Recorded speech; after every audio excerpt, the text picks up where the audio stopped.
It started with a laugh. A laugh that didn't belong to her, not in the way I thought I knew Melissa. It was sharp, high-pitched, and just a little too giddy. The kind of laugh that wasn't meant for me or anyone who might have thought they were her husband. We were at a dinner party hosted by her friend, Cynthia.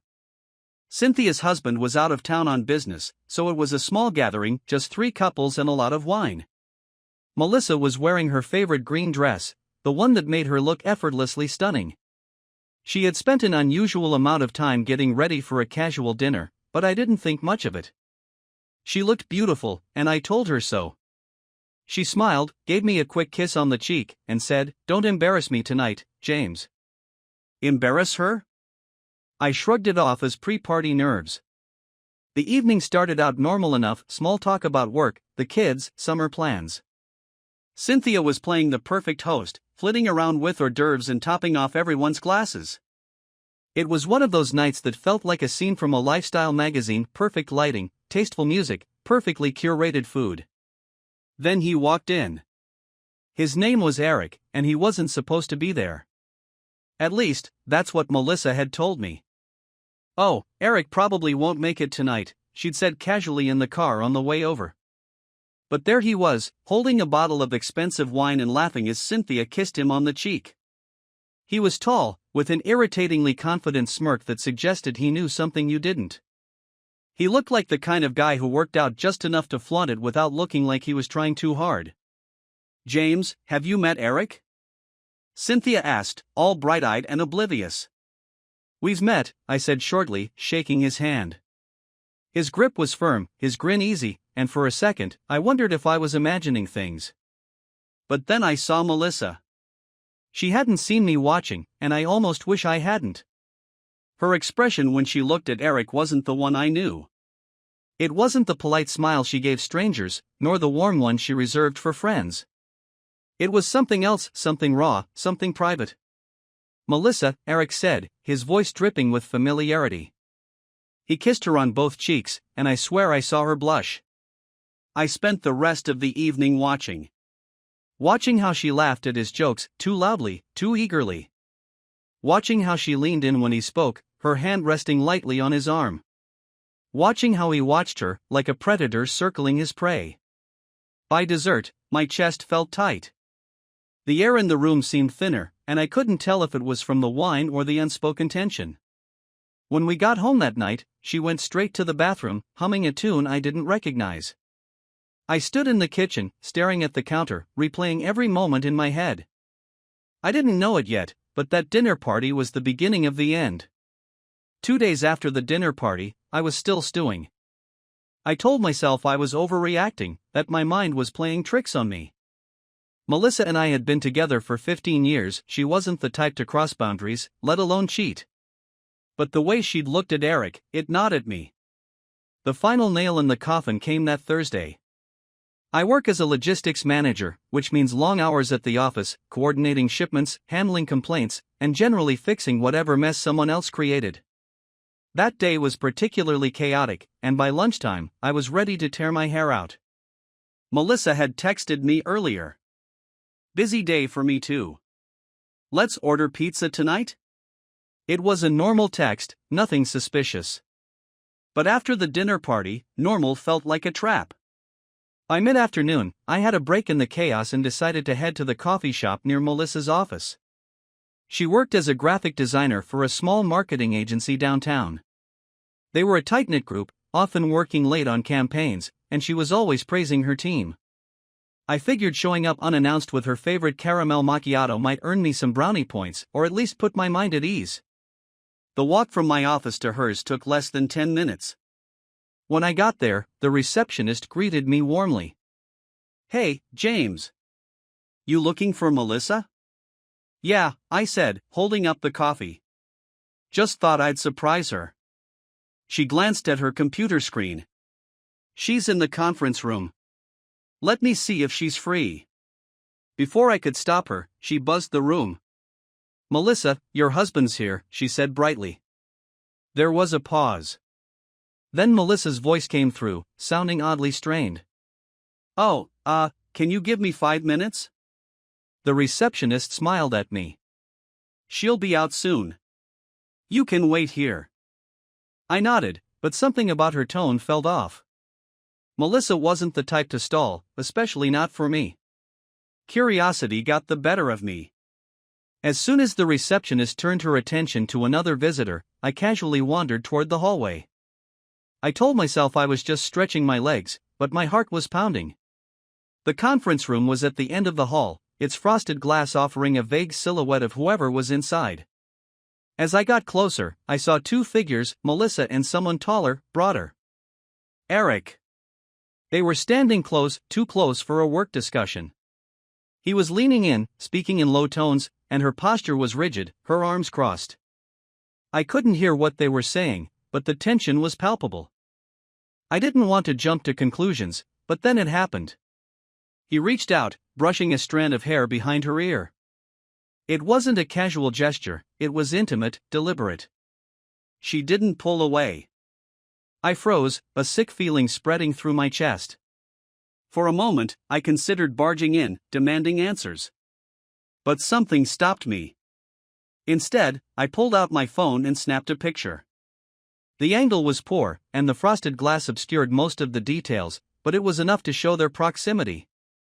Enough to prove I wasn't imagining things. I hurried back to the lobby, my hands shaking. The receptionist gave me a curious look as I set the coffee cup down on the counter. "Can you let her know I had to run?" I muttered. She nodded, clearly sensing my discomfort, and I bolted out of the building. That night, I couldn't bring myself to confront her. Melissa came home acting like everything was normal, chatting about her day and suggesting movies to watch while we ate our pizza. I played along, forcing smiles and nodding at the right moments. The picture sat on my phone like a loaded gun. By the time she went to bed, I was on my third whiskey, staring at the screen. What had I just witnessed? Was it innocent? Was I overthinking it? No. Deep down, I knew better. I stayed up late, scrolling through her social media, looking for any clue, any hint that could explain her behavior. Her accounts were spotless, pictures of the kids, funny memes, nothing unusual. It only made me feel worse. Around midnight, I remembered something. Eric worked in finance, Melissa had mentioned it at the dinner party. If he was tied to any of her recent projects, there might be records of their communication at work. I logged into her shared work laptop, which she rarely used since she preferred her desktop at the office. It took a few tries to guess her password, but I eventually got in. My hands trembled as I opened her email. Most of the messages were mundane client updates, design revisions, meeting notes. But then I found a folder labeled personal. Inside were two emails, both from Eric. The first was a thank you note for helping him navigate a stressful week and included a joke about their secret handshake. It was vague, but the tone was too friendly for my liking. The second was more damning. Subject, our weekend plan. Message, Melissa, I can't stop thinking about Friday night. Let's make this weekend even better. Same place, same time? Let me know when you're free. Attached was a picture of a hotel receipt. I slammed the laptop shut, my breath coming in short gasps. There it was, the proof I didn't want but couldn't ignore. Melissa wasn't just crossing lines, she was leaping over them. I didn't sleep that night. My mind raced with questions, scenarios, and the grim realization that my marriage was a lie. By the time the sun rose, I had made up my mind. Tomorrow, I would confront her. And nothing would ever be the same again. I woke up the next morning feeling like I hadn't slept at all. My body was heavy, my mind clouded, and my stomach churned every time I thought about the emails. Today was the day. I couldn't let this fester any longer. Melissa was in the kitchen when I came downstairs, flipping pancakes for the kids like nothing was wrong. She was humming some pop song under her breath, and for a brief moment, I wondered how she could act so normal when our entire marriage was on the verge of collapse. "Morning," she said with a bright smile as she handed Emily a plate of pancakes. "Morning," I muttered, my voice flat. Jack was busy trying to slather syrup all over his plate without spilling it, and Emily was engrossed in her phone. The normalcy of the scene made me feel sick. I need to talk to you, I said to Melissa, keeping my tone low so the kids wouldn't pick up on anything. Now, she asked, glancing at the clock. I've got a meeting in an hour. It won't take long. Her smile faltered. She must have heard the edge in my voice because her expression grew cautious.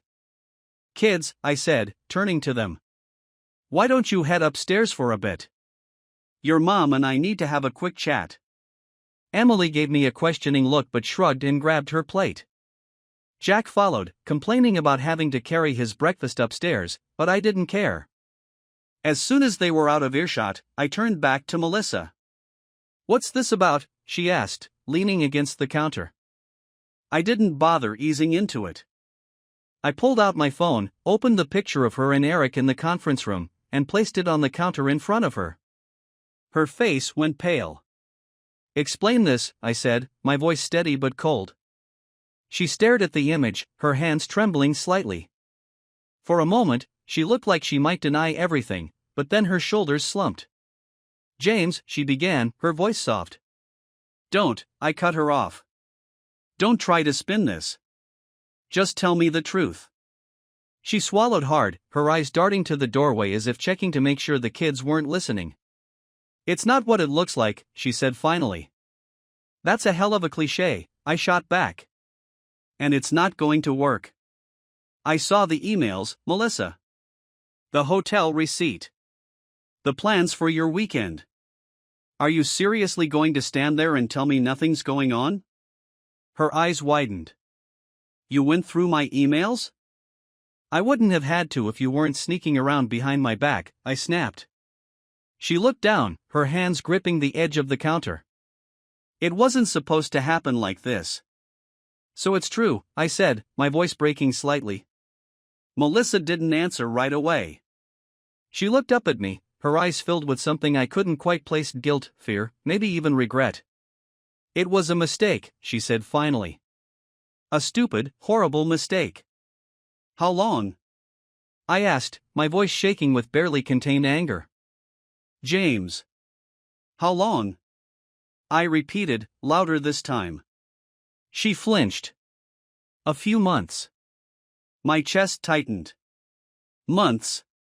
While I had been cluelessly going about my life, trusting her, she had been carrying on an affair for months. Why? I asked, my voice barely more than a whisper. What did I do wrong? You didn't do anything wrong, she said quickly, stepping closer. This isn't your fault. I got caught up in something, and I didn't know how to stop. Didn't know how to stop? I repeated, my anger bubbling to the surface. You make it sound like an addiction. You knew exactly what you were doing, Melissa. You made a choice. Over and over again, you chose him instead of me. Tears filled her eyes, and she reached out as if to touch my arm, but I stepped back. Don't, I said sharply.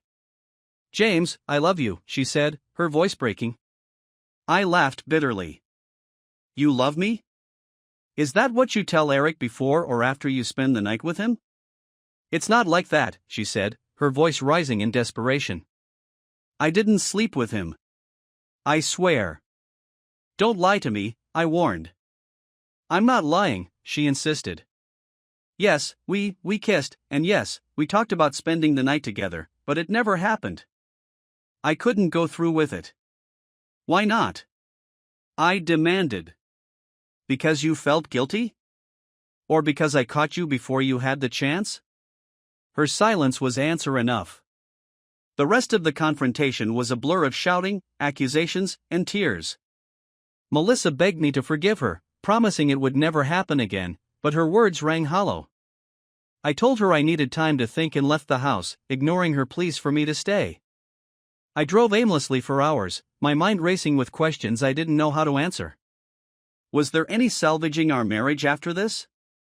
Could I ever trust her again? When I finally returned home, it was late, and the house was quiet. Melissa was sitting on the couch, her eyes red and puffy from crying. She looked up at me, but I walked past her without a word and went to bed. That night, I didn't sleep. By morning, I knew what I had to do. The next morning, I woke up with a plan. Revenge wasn't something I'd ever considered in my life, but betrayal has a way of changing you. Melissa's tears, her apologies, they were nothing more than words, as hollow as her promises of fidelity. I wasn't going to let this slide. The first thing I did was call my friend, Derek. He's a lawyer and one of the few people I trusted implicitly.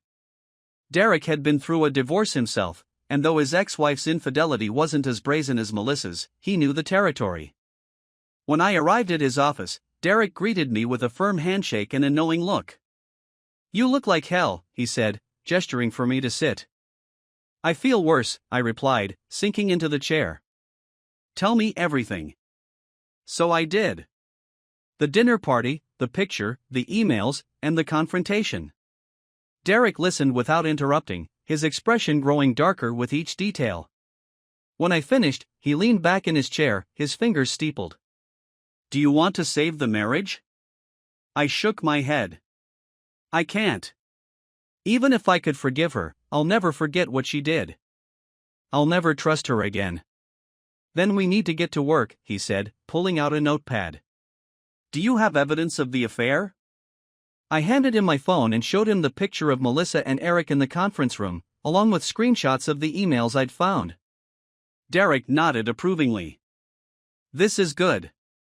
Solid proof. If you want to file for divorce, this will work in your favor. Now, let's talk strategy." The first step was securing my financial interests. Melissa and I had joint accounts, but I made sure to open a new one in my name only. I transferred half of our savings into it, not enough to leave her destitute, but enough to protect myself in case she tried to pull anything.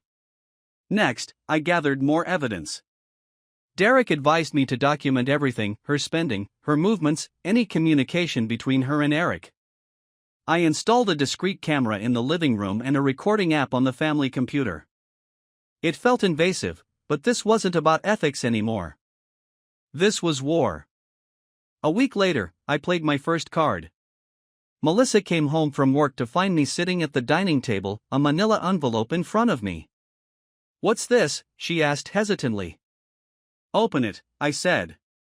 Inside were printed copies of the emails between her and Eric, along with a draft of our divorce petition. Her face went pale as she read through the papers. "You're divorcing me," she whispered, tears welling up in her eyes. "What did you think was going to happen, Melissa?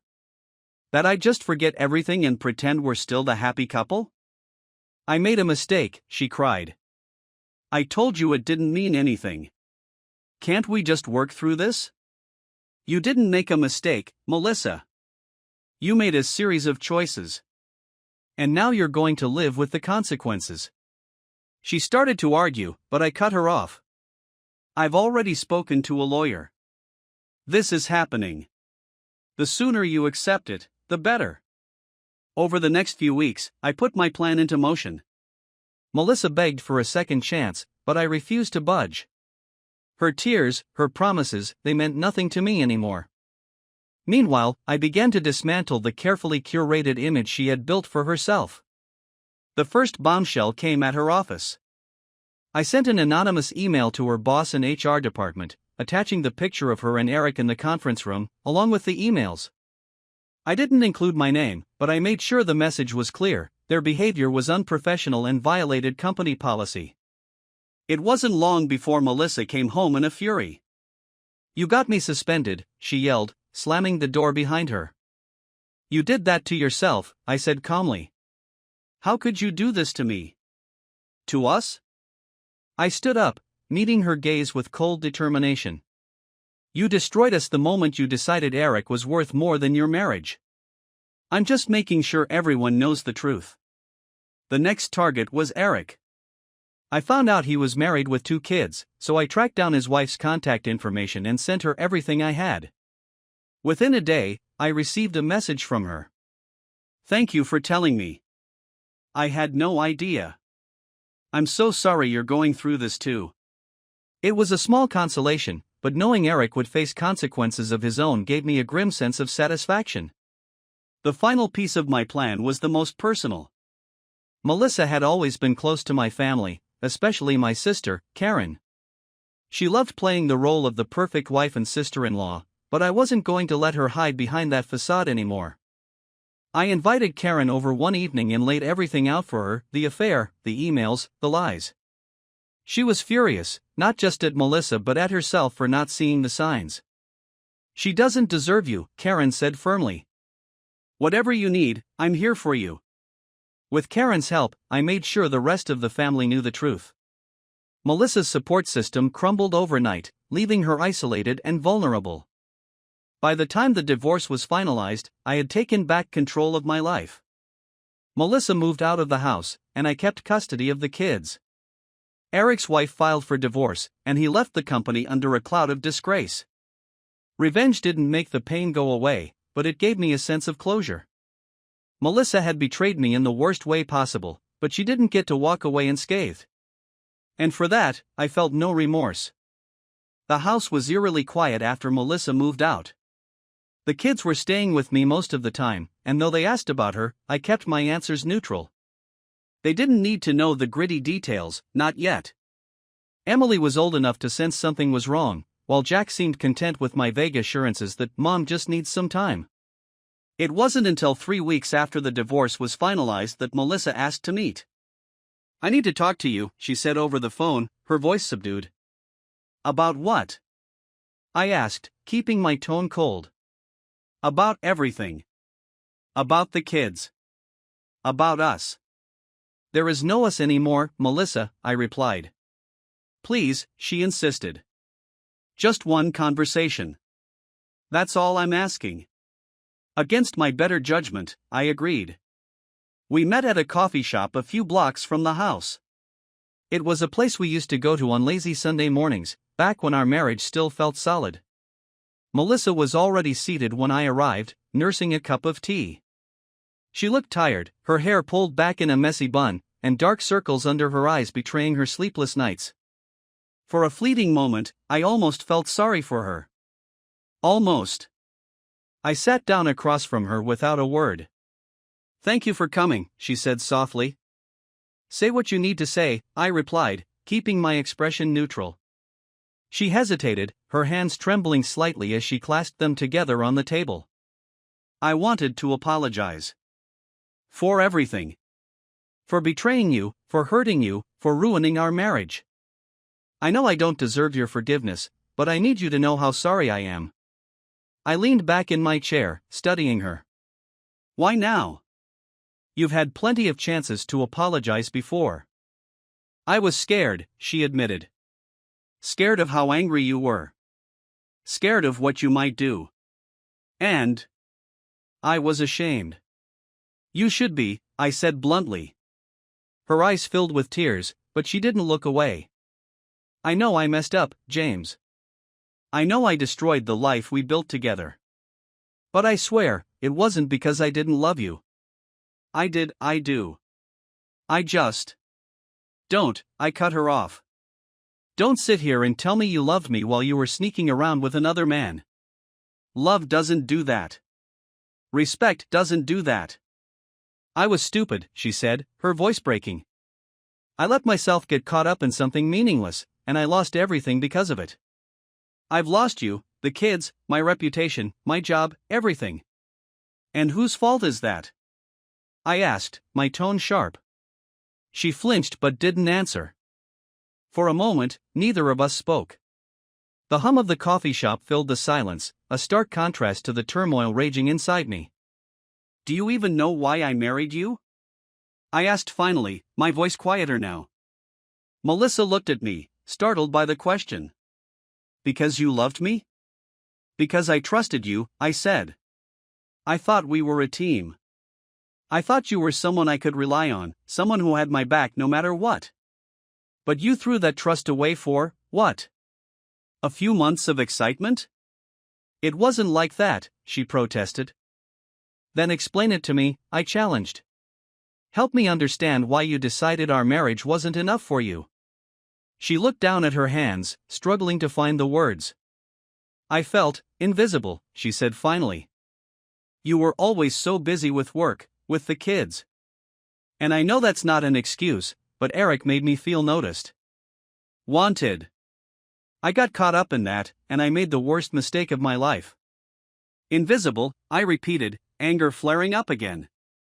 Do you have any idea how hard I worked to give you and the kids the life we had? To make sure you didn't have to worry about anything? And this is how you repay me? Tears streamed down her face, but I didn't stop. You want to talk about feeling invisible? Try being the guy who came home every day, thinking everything was fine, only to find out his wife was lying to him for months. Try being the guy who had to sit his kids down and explain why their mother doesn't live with us anymore. James, please, she whispered. No, I said firmly. You don't get to play the victim here. You made your choices, Melissa. And now you're living with the consequences. She nodded, wiping her tears with the back of her hand. I know I've lost you, and I know I'll never get your forgiveness. But can we at least try to be civil? For the kids? I'll be civil for them, I said. But that's it. You don't get to come back into my life like nothing happened. I don't want to come back, she said quietly. I just want to be there for Emily and Jack. I'll do whatever it takes to prove to them that I still care about them, that I'm still their mother. They're your kids, Melissa, I said. You don't need my permission to be in their lives. But if you ever put them in a position where they have to choose between us, I promise you, you'll regret it. She nodded again, her shoulders slumping in defeat. Thank you. For meeting me, for listening. I didn't do it for you, I said as I stood up. I did it for them. As I walked out of the coffee shop, I felt a strange sense of relief. The conversation hadn't brought closure, but it had given me clarity. Melissa and I were done irreparably, unequivocally done. And for the first time in months, I felt like I could finally start moving on. The weeks following that final conversation with Melissa were some of the hardest I'd ever faced. The anger, the sadness, the lingering sense of betrayal, they didn't vanish overnight. But I'd made a decision. I wasn't going to let her choices define the rest of my life. Emily and Jack became my anchors. At 14 and 11, they were old enough to notice the tension but young enough that they didn't understand all the details.